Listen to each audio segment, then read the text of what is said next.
इस कहानी के माध्यम से आज हम जानेंगे कौन सा नशा खतरनाक होता है, बुरे कर्म करवाता है। आइए आज सुनते हैं एक कहानी। एक बार किसी बादशाह ने अपने एक विद्वान वजीर से पूछा कि शराब, मांस, जुआ और वेश्या का संग करना, इन चारों में से कौन सा विकार सबसे ज्यादा नीच है। वजीर ने उत्तर दिया कि इनमें से सबसे बुरा विकार शराब पीना है। यह बात बादशाह को ठीक न लगी और उसने सिद्ध करने को कहा। बादशाह की आज्ञा लेकर वजीर ने 4 कमरे एक ही तरह के बनवाए, जो कि अंदर से दरवाजों के द्वारा मिलते थे। उन 4 कमरों में अलग अलग 4 प्रकार का सामान सजाया गया। पहले कमरे में शराब, दूसरे में कई तरह का पका हुआ मांस, तीसरे में जुएबाज और चौथे में एक वेश्या को हार श्रृंगार द्वारा खूब सजाकर बिठा दिया गया। शहर के एक प्रसिद्ध पंडित को, जो कि हर तरह से पवित्र उच्च कोटि का विद्वान माना जाता था, बुलाकर कहा गया कि तेरे लिए बादशाह का सख्त हुक्म है कि इन 4 विकारों में से तूने एक विकार हर हालत में करना है। पंडित यह हुक्म सुनकर बड़ा हैरान हुआ और टाल मटोल करने लगा, परंतु बादशाह के हुक्म को किसी भी प्रकार टाला नहीं जा सकता था।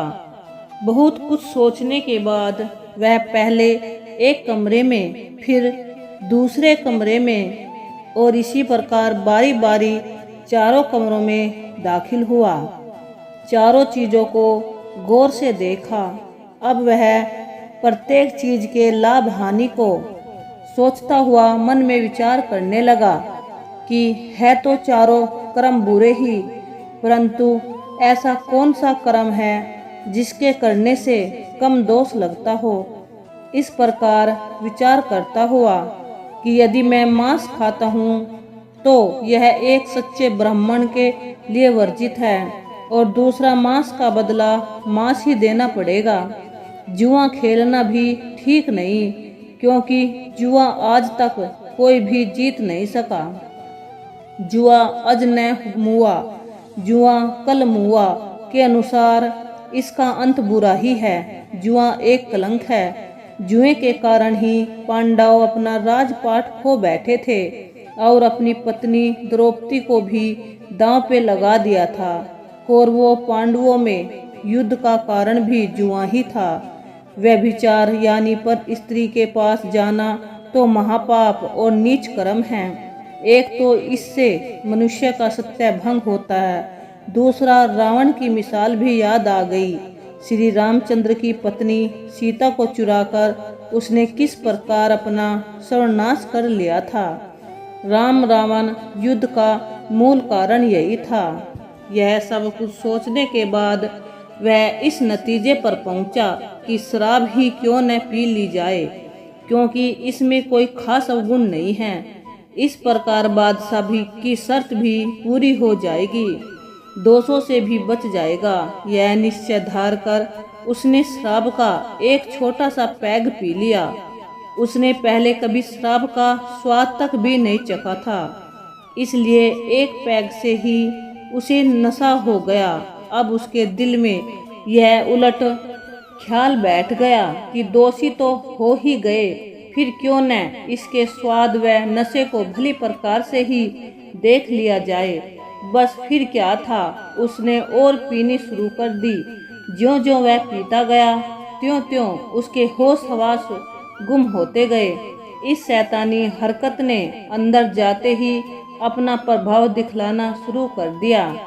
इस प्रकार शराब के नशे में अंधा हुआ पंडित अपनी अकल बुद्धि सोचने की शक्ति को बिल्कुल खो बैठा। मन के पीछे हो लिया, जिसे वह पहले दोष पाप समझता था, अब उसकी दृष्टि में वह दोष न रहा, नियम न रहा। फिर वह मुंह चिटपटा करने के ख्याल से साथ वाले कमरे में दाखिल हुआ। वहाँ कई किस्म का मांस भिन्न भिन्न प्रकार के मसालों से तैयार था।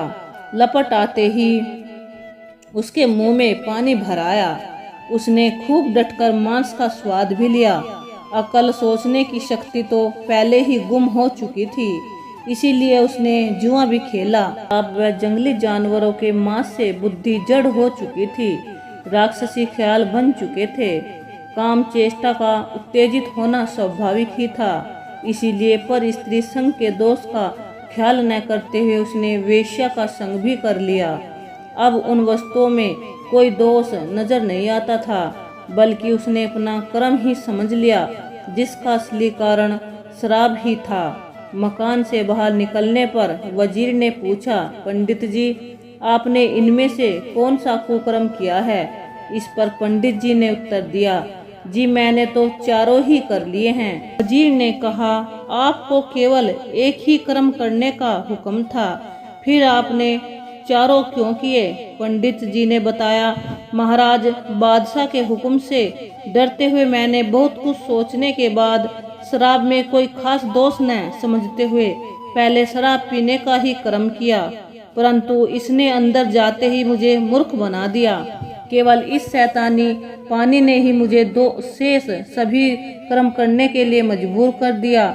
मुझे यकीन है कि यदि मैं शराब को छोड़कर बाकी कोई भी एक कर्म कर लेता तो इन सब के दोष से बच जाता। केवल शराब ने ही शेष सभी कर्म करवाए हैं। पंडित जी से यह सारी कहानी सुनते ही बादशाह को यकीन आ गया कि बिल्कुल ठीक है, शराब ही सब ऐबों की सिरताज, सब विकारों की जड़ है। धन धन सतगुरु तेरा ही आसरा।